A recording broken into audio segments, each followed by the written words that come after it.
हामी मात्र छौँ यहाँ। लालीगुराँस फुल्ने सिजनमा पुनहिलको ट्रेलमा मान्छेहरूको घुइँचो लाग्छ।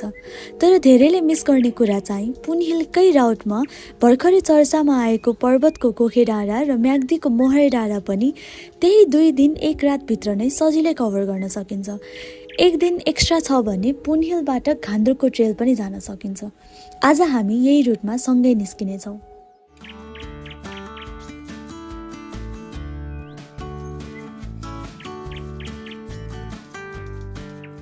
पहिलो रात हामी काठमाडौँबाट नाइट बस चढेर डिरेक्टली पोखराको हरिचोक जाने गाडी चढ्यौँ। साँझ लगभग 8 बजेतिर हिँडेको गाडी बिहान 5:30 बजेतिर नै पुग्यौँ हामी। फाइनली एट पोखरा आएको चाहिँ 1 घन्टा बढी हुन आँटिसक्यो। We are waiting for our friends यहाँ पोखरा आउनको। 8 जनाको ग्रुप पुग्छ भने पहिले नै जिप रिजर्भ गरेर जाँदा राम्रो, पुग्दैन भने पनि त्यही साथी खोजेर ग्रुप पुर्याउन भन्ने सकिन्छ। तर पिक सिजनमा भने जिप नै नपाउने सम्भावना पनि हुन्छ। खाजा खाएर जिपबाट 2 घन्टा पछि हामी बनठाटी पुग्यौँ। यहाँसम्म जाने बाटो पनि खासै राम्रो भन्ने छैन। बनठाटीबाट हामी हाम्रो पहिलो स्टप तापराङको आमा कटेजतिर लाग्यौँ।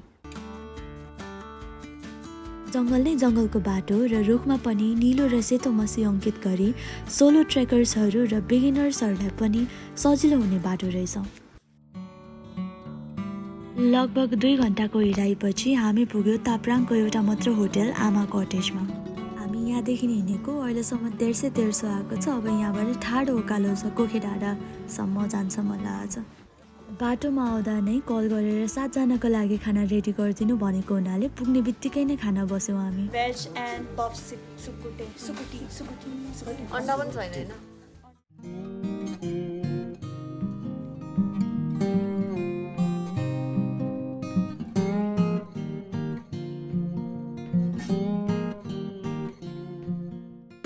हामी चाहिँ अहिले कोखे डाँडा जाँदैछौँ। हामी भर्खरै आमा कटेजमा खाना खाएर अब वी आर हेडिङ टुवर्ड्स कोखे।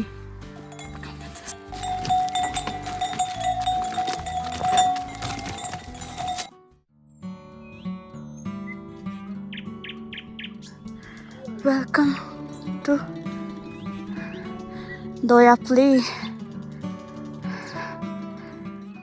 मौसम खासै राम्रो भन्ने थिएन, तर पानी पनि परेको थिएन। लगभग 2.5 घन्टाको ठाडो उकालोपछि हामी पुग्यौँ कोखे डाँडा र त्यही नै बिसायौँ। हामीलाई लगभग 2-3 घन्टा लाग्छ लेखाएको थियो टुतान डाँडापछि। हामीलाई 2 घन्टा जति लाग्यो होला। Where finally at Appa cottage.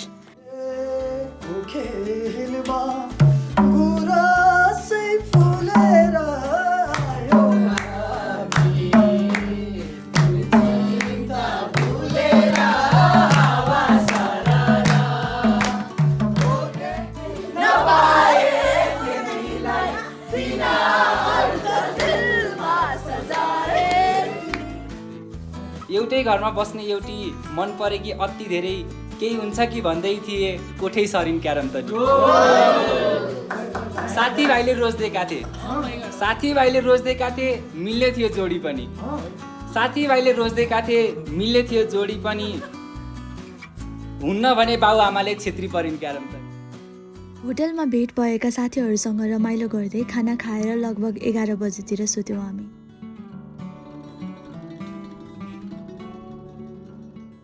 Day 2 को हाम्रो टार्गेट पुनहिलसम्म गएर त्यतै बस्ने कि भन्ने थियो। बिहान 5 बजेको अलार्म लगाएर उठेर होटलबाट 5-7 मिनट माथिको कोखे डाँडाको भ्यू पोइन्टतिर लाग्यौँ।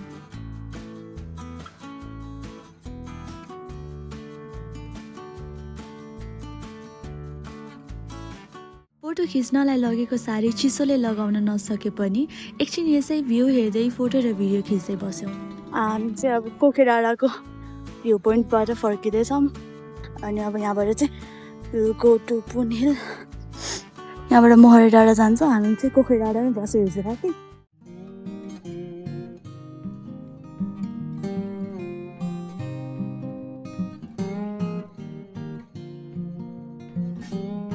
कोखे डाँडामा आप्पा कटेज भन्ने एउटा मात्र होटल रहेको छ। खाने बस्ने र रुमको सर्भिस पनि राम्रो नै लाग्यो हामीलाई चाहिँ। यो एरियामा खाने पानीको भन्ने अलिक समस्या रहेछ। कोखे डाँडामा नि सच ब्युटिफुल वेदर। अनि त्यस पछाडि लालीगुराँस। I also look like a Laligurans.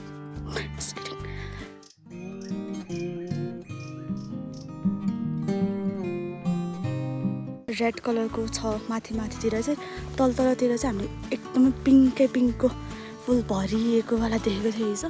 पोखे डाँडाबाट लगभग 20-25 मिनटमै मोहरे डाँडा पुगिन्छ। यहाँ पनि एउटा मात्रै होटल रहेको छ। चाहिँ मोहरे डाँडा, आई थिङ्क मोहरे डाँडा चाहिँ कोखे डाँडाभन्दा राम्रो भ्यू देखा जस्तो लाग्यो मलाई चाहिँ। मोहरे डाँडाबाट जाने 2टा ट्रेल रहेछ। पुन हिल जाने ट्रेल पनि अलिक कन्फ्युजिङ नै लाग्यो मलाई चाहिँ। हराएको मान्छेको मुखहरू हेरौँ न, नट चाहिँ हामी हराएको छौँ कि छैनौँ, तर एउटा पनि मार्किङ पनि छैन। एउटा एरो चाहिँ थियो र हामी यो बाटो आयौँ। ट्रेल भने निकै नै राम्रो छ।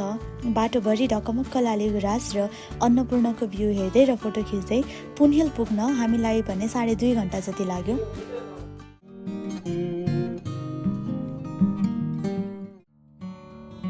How has your trek been? खै त? Our trek has been great.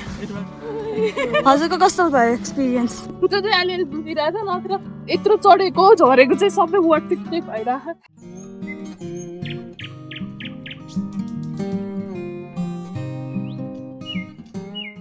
Rest गर्दै हराउँदै बाटो भेटिँदै पुग्दा पनि 2.5 घन्टामै हामी पुन हिल आइपुग्यौँ।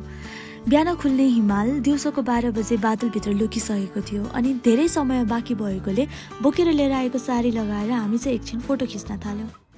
45 मिनटको ओह्रालोपछि हामी घोरेपानी आइपुग्यौँ र पुन हिल गेस्ट हाउसमा खाना खाएर घान्द्रुक जाने कि भनेर प्लान गऱ्यौँ। कतै नबिसाइ आएको भए 6 घन्टाको बाटो भ्याइने पनि रहेछ, तर पानी पर्न आँटेको हुनाले हामी भने बरु गाडीबाट जाउँ भनेर जिप खोज्नतिर लाग्यौँ। हाम्रो घोरेपानीको लाली गुराँसको हालत।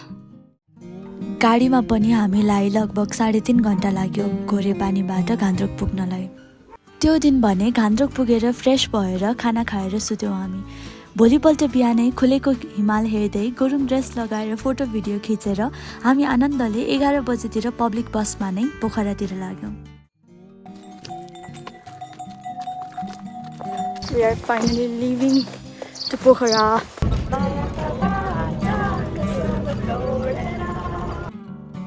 ल यति नै थियो हाम्रो 2 दिनको ट्रेक र 1 दिनको घान्द्रुकको ट्रिप। धन्यवाद।